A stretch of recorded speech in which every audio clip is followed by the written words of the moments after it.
Tempter, జాగో గ్రాహక్ జాగో, కన్జ్యూమర్ బీ అవేర్. ఈరోజు ఈ నినాదాలు వస్తున్నాయి.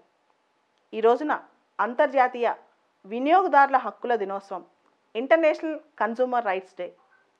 1986 వరకు భారతదేశంలో కన్జ్యూమర్స్ కోసం సపరేట్ కోర్టులు అంటే ఏవీ లేవు. ఏ కన్జ్యూమర్కి ఏ ఇబ్బంది కలిగినా నార్మల్గా సివిల్ కోర్టుకి వెళ్ళాల్సిందే. మొట్టమొదటిసారిగా మనకి 1986లో కన్జ్యూమర్ ప్రొటెక్షన్ యాక్ట్ వచ్చింది. ఆ యాక్ట్ వచ్చిన తర్వాత కొంత అవగాహన పెరిగింది. కానీ భారతదేశంలో పాశ్చాత్య దేశాల్లో ఉన్నంత కన్జ్యూమర్ హక్కుల గురించి అవేర్నెస్ అయితే లేదు. 2019లో అంటే 3 సంవత్సరాల క్రితం పూర్తి స్థాయిలో కన్జ్యూమర్ హక్కుల గురించి మంచి చట్టమే వచ్చింది. 1986 యాక్ట్ ఇప్పుడు పూర్తిగా రిపీల్ అయిపోయి కొత్త చట్టం వచ్చిందనమాట 2019లో. అసలు ఈ 2019లో వచ్చిన కన్జ్యూమర్ ప్రొటెక్షన్ యాక్ట్ విశేషాలు ఏంటి? దీనిలో ఫాస్టర్ రెమెడీస్ అంటే స్పీడీ జస్టిస్ కోసం. సో పాత రోజుల్లో కన్జ్యూమర్ కోర్టుల్లో చాలా టైం పెట్టేది, చాలా డిలే అయ్యేది అనమాట. ఇప్పుడు స్పీడీ జస్టిస్. ఆ తర్వాత సెంట్రల్ కన్జ్యూమర్ ప్రొటెక్షన్ అథారిటీ అని చెప్పి ఫస్ట్ టైం ఒక రెగ్యులేటర్ని ఏర్పాటు చేశారు. సో ఫస్ట్ టైం మనకు ఒక రెగ్యులేటర్ ఉన్నారనమాట, సెంట్రల్ కన్జ్యూమర్ ప్రొటెక్షన్ అథారిటీ అని చెప్పి 2019 చట్టంలో. మొదటి నుంచి కూడా చాలామందికి తెలియని విషయం ఏంటంటే, అంటే 1986 చట్టం నుంచి కూడా ఇప్పటి వరకు కూడా కన్జ్యూమర్ కోర్టుకి వెళ్ళాలంటే లాయరే అవసరం లేదు.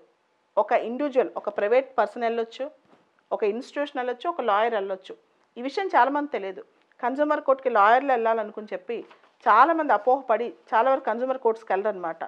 సో ఈ సెంట్రల్ కన్జ్యూమర్ ప్రొటెక్షన్ అథారిటీ ఏదైతే కొత్తగా రెగ్యులేటర్ స్టార్ట్ చేశారో, కన్జ్యూమర్ హక్కులు పరిరక్షించడానికి, వాళ్ళ యొక్క హక్కుల్ని కాపాడటానికి, వాళ్ళ హక్కులు పూర్తి స్థాయిలో వాడుకోవడానికి ఇది ఉపయోగపడుతుంది అనమాట. తర్వాత ఈ కామర్స్ మనందరికి తెలుసు, అమెజాన్, ఫ్లిప్కార్ట్ ఇవన్నీ కూడా ఇప్పుడు బాగా ఎక్కువైపోయాయి. సో కొత్త చట్టం ప్రకారం ఈ కామర్స్ అంశాల్లో కూడా మనం కన్జ్యూమర్ కోర్టుకి వెళ్ళొచ్చు. అదేవిధంగా అన్ఫేర్ ట్రేడ్ ప్రాక్టీసెస్, ఏదైతే ట్రేడ్ ప్రాక్టీసెస్ చాలా మోసపూరితంగా ఉన్నాయో వాటిపైన కూడా మనం కన్జ్యూమర్ కోర్టుకి వెళ్ళొచ్చు.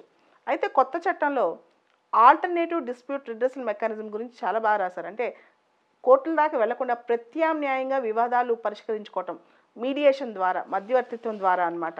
తర్వాత జనరల్గా పాత యాక్ట్లో 1986 యాక్ట్లో కంప్లైంట్ ఇవ్వాలి అంటే ఎక్కడైతే గూడ్స్ ఆ సర్వీసెస్ ఆ మ్యానుఫ్యాక్చరర్ ఉన్నాడో అక్కడ ఇవ్వాలి, వాళ్ళ జ్యూరిస్డిక్షన్లో, ఆ కోర్టు జ్యూరిస్డిక్షన్లో.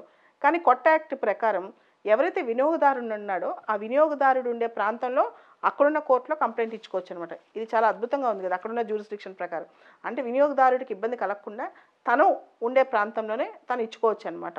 ఇది చాలా అద్భుతమైన అవకాశం అని కూడా చెప్పొచ్చు. దాంతోపాటు ప్రోడక్ట్ లైబిలిటీ, ఏదైనా ఒక వస్తువు కానీ సేవ కానీ నువ్వు పొందినప్పుడు దాని ద్వారా నీకు ఒక హామ్ కానీ, ఒక హాని కానీ, ఇంజురీ కానీ జరిగితే దానికి కూడా మ్యానుఫ్యాక్చరర్ లైబుల్ అనమాట. ఇదంతా కూడా కొత్త యాక్ట్లో ఉంది.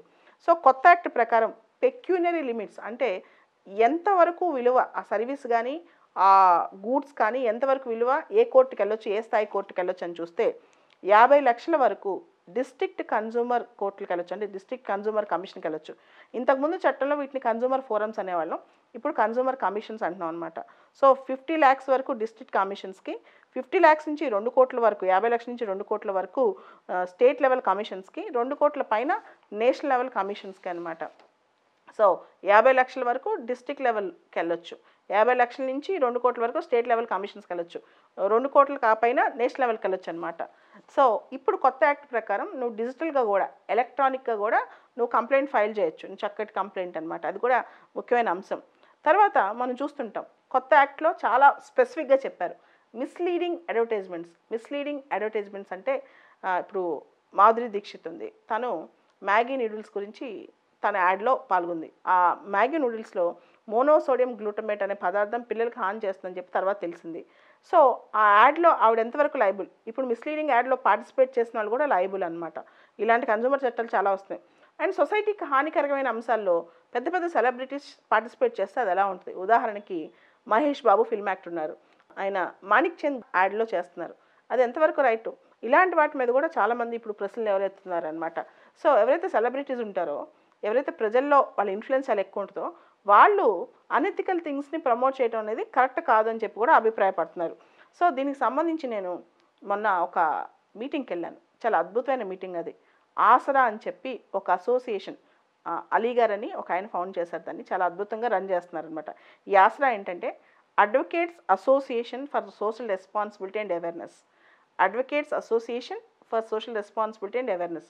వీళ్ళు స్పెసిఫిక్గా కన్జ్యూమర్ రిలేటెడ్ ఇష్యూస్ చూస్తున్నారనమాట. ఈ కన్జ్యూమర్ రిలేటెడ్ ఇష్యూస్ అనేవి చాలా ఎక్కువగా వస్తున్నాయండి ఈ మధ్య బాగా. సో వీళ్ళు అందరు కన్జ్యూమర్స్ కోర్టుల దాకా వెళ్ళలేరు, ఇబ్బంది పడుతుంటారు కాబట్టి వీళ్ళు వాళ్ళ తరఫున హెల్ప్ చేస్తూ ఉంటారు. మీకు కూడా ఇప్పుడు మన వెబ్సైట్లో కూడా దొరుకుద్ది asra.com అని చెప్పి. వాళ్ళు కనుక మీరు కనుక సంప్రదిస్తే మీకున్న సమస్యలు కూడా తీరిపోవచ్చంట. సో అక్కడికి వెళ్ళాక కన్జ్యూమర్ రైట్స్ గురించి ఇంతమందికి ఇది చక్కటి అవగాహన ఉందా, అందరి జనాలకి ఉంటే ఎంత బాగుంటుంది. ముఖ్యంగా యూపీఎస్సీ ఆస్పిరెంట్స్